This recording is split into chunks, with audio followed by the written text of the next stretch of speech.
Good afternoon, class 10th. I hope all of you are staying safe and healthy. So, we will continue from where we left off in our WhatsApp lecture. Remember what we studied? So, we studied about reactants and how they react to give us products. Right? So, reactants react and give us products. Now in chemistry, you were writing certain words. You were writing words like zinc plus sulfuric acid would give you zinc sulfate plus hydrogen. Now as you see, writing just one reaction is filling up the board. So that means that in chemistry, we have to find some or the other ways to shorten this process, right? And to shorten this process, we all have studied certain symbols. Now, what are these symbols that we studied? These symbols are different for each and every element, right? Each and every molecule. I even gave you a list of cations and anions, and I hope that you have studied them and gone through them. This will help you in understanding today's class much better. So write down the definition of a chemical equation. The definition states the method representing a chemical equation with the help of symbols and formulae of the substances involved in it is known as a chemical equation. The method of representing a chemical equation using symbols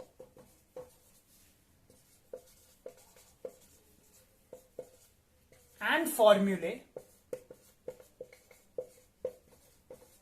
is called a chemical equation. Write down in your notebooks. Now let us take an example. Write down the example of zinc plus sulfuric acid gives you zinc sulfate plus hydrogen. Right? Now, let us see if there is any other method for us to write this in shorter. So what is the symbol for zinc? The symbol for zinc is Zn.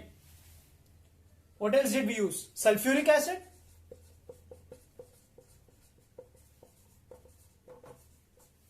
It is H2SO4. I hope you remember your cations and anions. Next, we have zinc sulfate.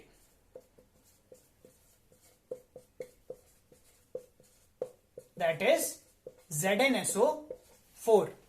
And last we had hydrogen. That is H2.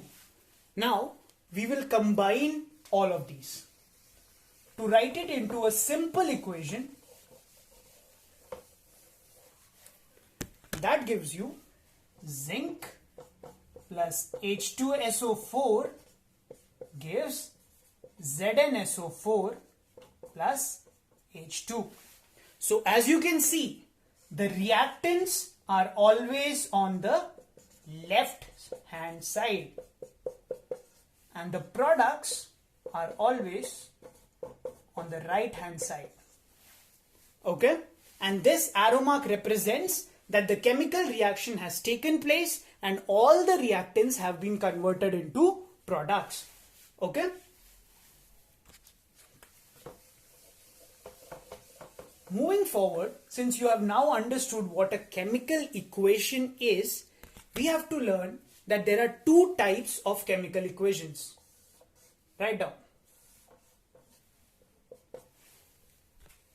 The first one is a balanced chemical equation.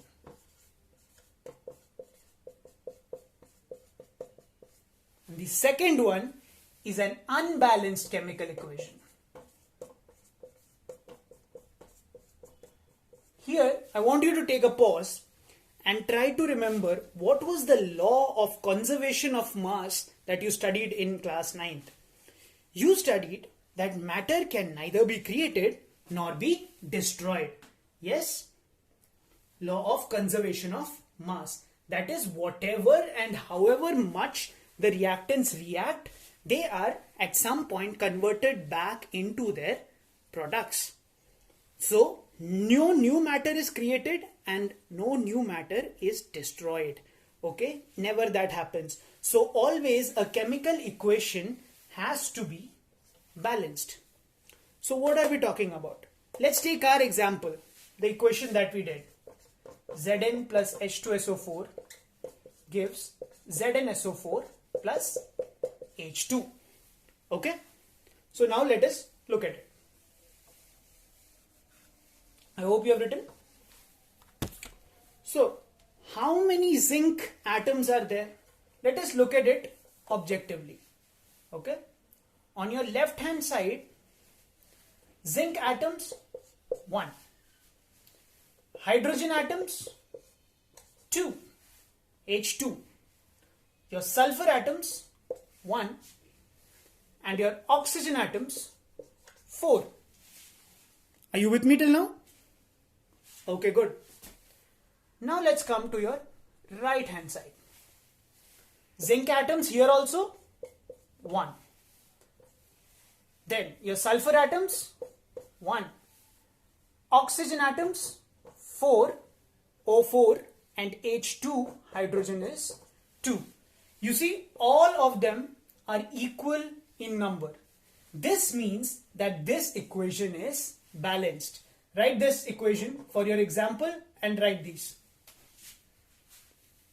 You can pause the video. Now let us look at what an unbalanced equation is. Let's take the simplest of examples.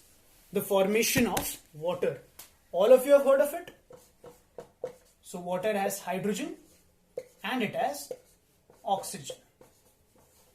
This is the formula for water, right? Now let's see what the problem here is.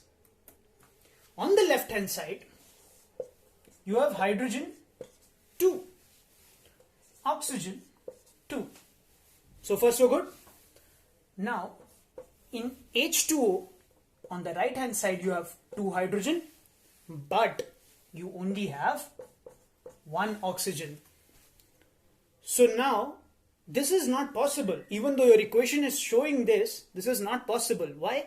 Because of the law of conservation of mass that you have studied in class 9th. Where did 1 oxygen atom go? So don't worry, it did not go anywhere.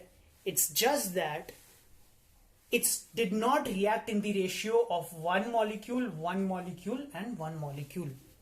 No, you can treat this like a max equation. You have to prove that LHS and take this as your RHS. Okay? If this is X and this is Y, here also X and Y should be the same. Yes? That's simple mathematics. Alright, there's no chemistry behind this. So now what you do? You will write your equation and let's see if we can fix this, right? There are 2 oxygen here. There's only 1 here. We have to make it 2 somehow. So if I say that 2 molecules of water reacted, water were formed. Now you have oxygen 2 here and oxygen 2 here also. That's okay. Now you have hydrogen how many? 2. Here you have 2H2 into 2. This is 2 into 2, okay? So that becomes 4 hydrogen molecules. So we have to balance that out. Since hydrogen is 4 here and 2 here, how will we balance this out? 2 into 2 is 4, right? So what we can do, simply add 2H2. Now look at this equation. 4 atoms of hydrogen, 2 atoms of oxygen, 4 atoms of hydrogen and 2 atoms of oxygen. This is your correct balanced chemical equation. Okay? So write this in your copy. So now we will come on to the most important topic that you need to understand. And that is, all of you take out your NCERT books and come to the topic on page 3, that is balancing of chemical equations.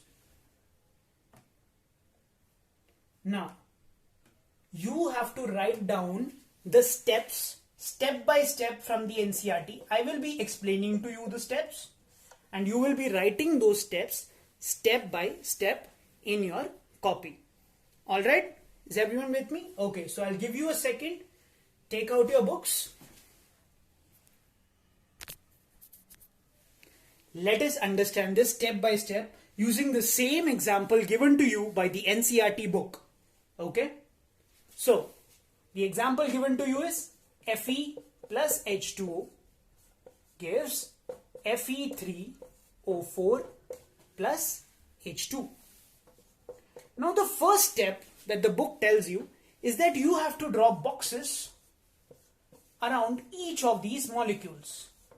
But it does not tell you why, does it? Now you have to understand why. Okay? The first step tells you to draw these boxes. Why are you drawing these boxes? Because while balancing, you can only change numbers, add or subtract numbers outside of this box. You can write 2Fe, not a problem.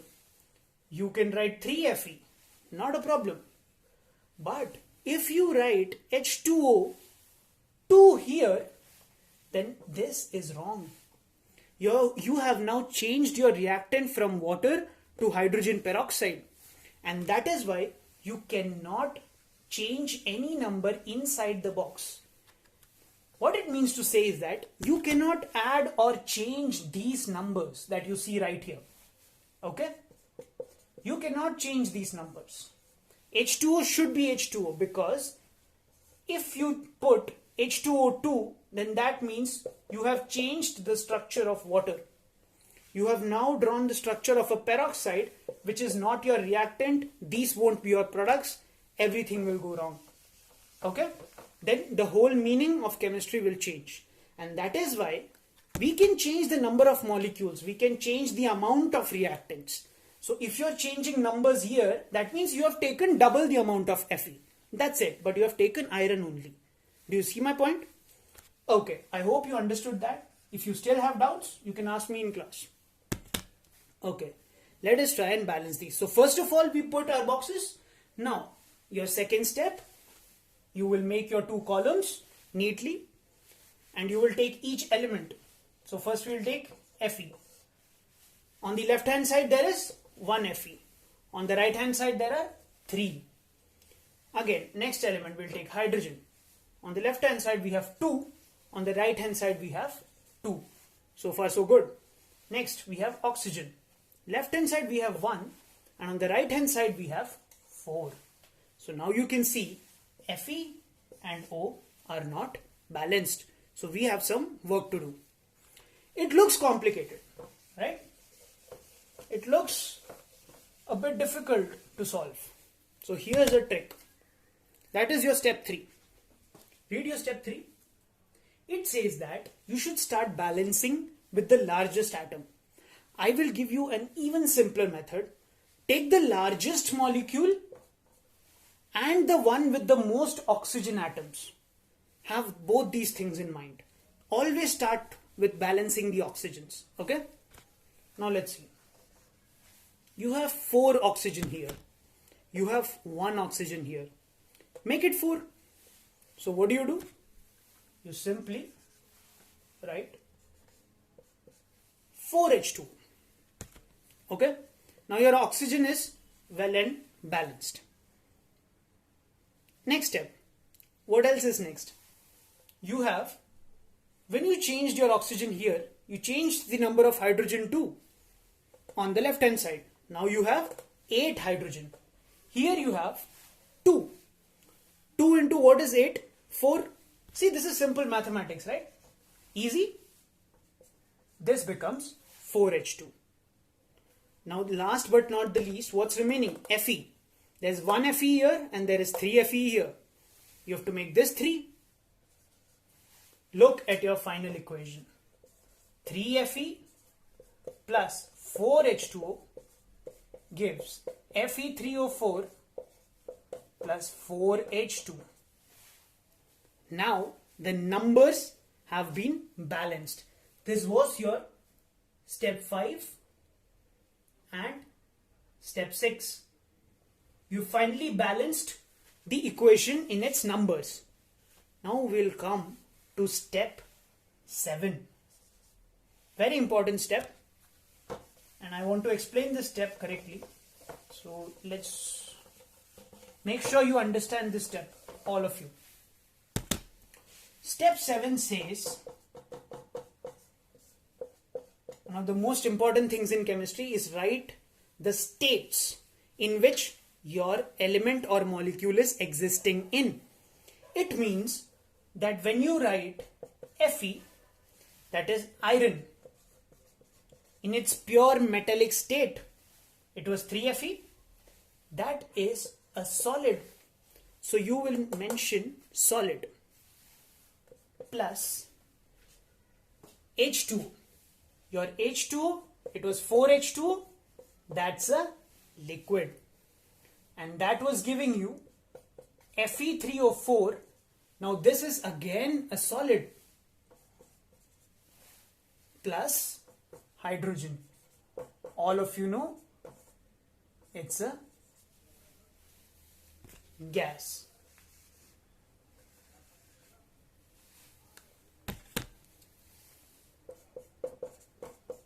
The water here is not in the form of a liquid. It is reacted in steam. It has to be reacted in high temperature, this reaction. So the water here is gas, not liquid. Correct that. And finally here it was 4H2O. 4H2. That hydrogen releases in form of gas. So this is your step 7. Now there is a very interesting question that was raised in the WhatsApp group too by one student, that what do you mean by an aqueous solution? And I will answer that here. Liquid, that is denoted by L, and aqueous, that is denoted by AQ. You will often see this in all of your chemical equations that you will be coming across. Some places it will be written liquid and some places it will be written aqueous. Now you will say that both are liquid state. Why don't we write just liquid and why do we write aqueous? Here's why. Liquid is only and only used for purely liquids. That is, no other solid or liquid or anything else is dissolved in it. That is, when you write H2O, you can write liquid. When you write ammonia, you can write liquid. Nothing else is dissolved in it. When we come to aqueous solution, let's say we take copper sulfate. In copper sulfate solution, this is not something that you can purely obtain in nature. You have dissolved copper sulfate crystals in water and hence created the liquid. And therefore, this becomes an aqueous solution. Similarly, a lot of other solutions, most solutions that you will be coming across, if zinc sulfate is existing, it is existing in aqueous solution. Similarly, a lot of other solutions that you will be coming across will be existing in aqueous solutions. That is because it's a solid dissolved in a liquid. Alright? It's a solid in liquid. And it's dissolved and it is existing in liquid state, and that we call them as aqueous. So this is the difference between liquid and aqueous, and all of you should know this. Okay? So step 7 is complete. We have written the states also. Okay. Now let us balance one more equation today. Sodium plus water gives sodium hydroxide plus hydrogen. Let us balance this, right?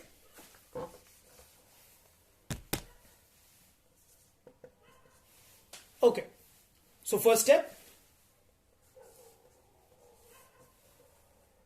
left hand side sodium 1, hydrogen 2 and oxygen 1.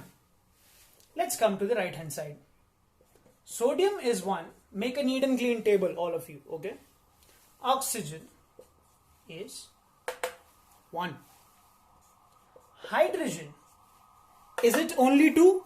No, there's 1 hydrogen here also. So there is 3 hydrogens. Okay, seems tricky. We have to balance this. Sodium and oxygen, they seemed balanced for now. Okay, let's go. So the first step, I told you start with oxygen, right? But oxygen looks already balanced. What is the next step that you do? Hydrogen. You have to somehow find a way to balance hydrogen. How will you do that? Here you go. 2 and 1. We have 2 here. So 3 and 2. There is no way we can make this 3. If I write 1 here, it will remain 2. And if I write 2 here, it will become 4. So the minimum I need on this side is 4. Understand what's happening here. If you write 1 here, there'll still be 2 hydrogens and here it will be 3 hydrogens. If you write 2 here, it will become 4. This will remain 3. Then you have to balance that. So 2 minimum, you made it 4. Now let's see if we can make it 4 here. If I write 2 here, it will become 5. So not there. But I can write 2 here. 2 NaOH. Now I have 2 hydrogens plus 2 hydrogens. I have 4 hydrogens on the right hand side. And I have 4 hydrogens on the left hand side. So my hydrogen is balanced. Well and good. Let's go to my oxygen. 2 oxygen. You added a 2 here, it became 2. Here also it became 2. So your oxygen is balanced. So far so good. Okay. Last one. Sodium. Now on this side sodium is 1. On this side sodium is 2. So you have to balance this also. This also you will multiply with 2. So now do you see your balanced equation?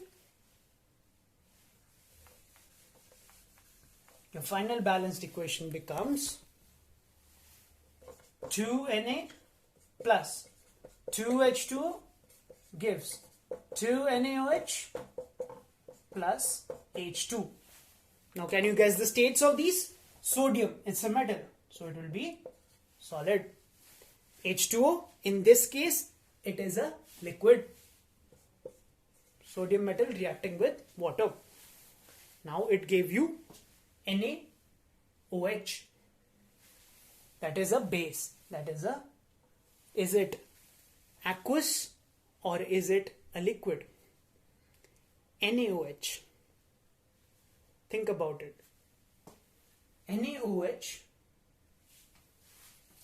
is an aqueous solution. Okay? Because it has reacted in water. And hydrogen, as usual, it's a gas. Okay? So this is your final balanced equation. I hope all of you have understood this. Next session, we will be moving on to the types of chemical reactions. The various different types of chemical reactions that you will have to go through. So for today, let's go through what we have learned so far. First thing, we looked at and understood what a chemical equation is.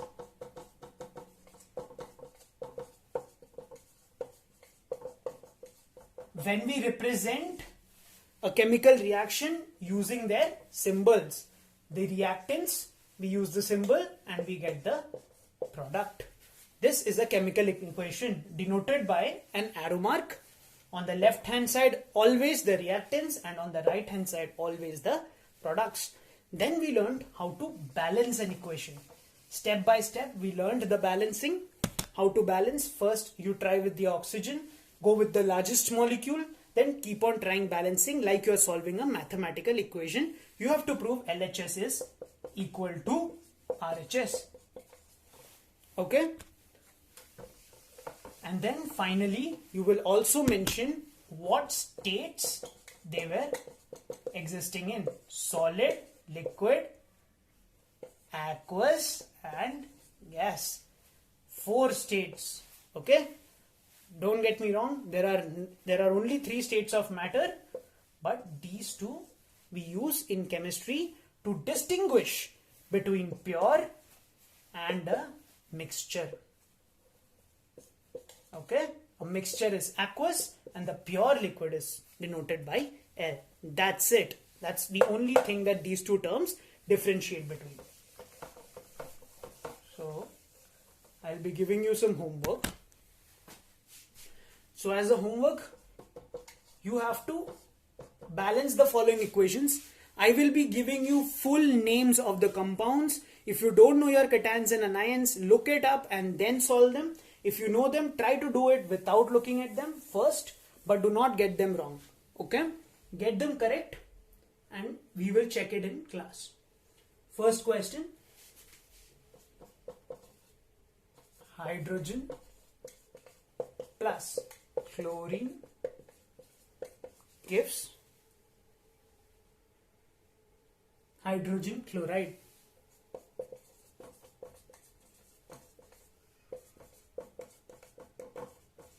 Next, barium chloride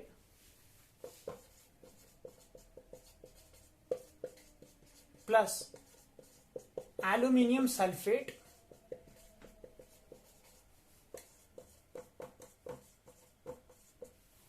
gives barium sulfate plus aluminium chloride.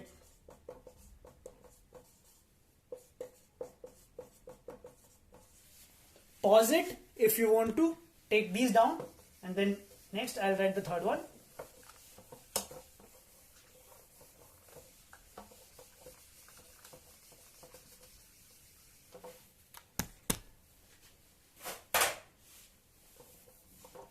The third one, calcium oxide. I'm giving you the equation now. If you remember, in the last class we had written quicklime. Calcium oxide is your quicklime plus water. Remember the reaction we had studied? What did we get? Yes, slaked lime. And slaked lime formula is CaOH whole twice. This is calcium hydroxide, OH ions. Okay, these are brackets. Calcium hydroxide. Alright, and what was there? Plus heat. Now in balancing, this has no meaning. Okay, you do not use this in balancing. You balance these 3. This you simply write in the equation if heat is evolved or not, to show that, if you remember, if it is an endothermic or a exothermic reaction. That's it. Next reaction.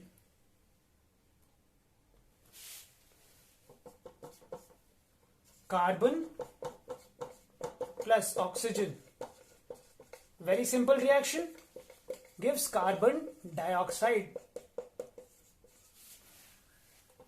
Fifth.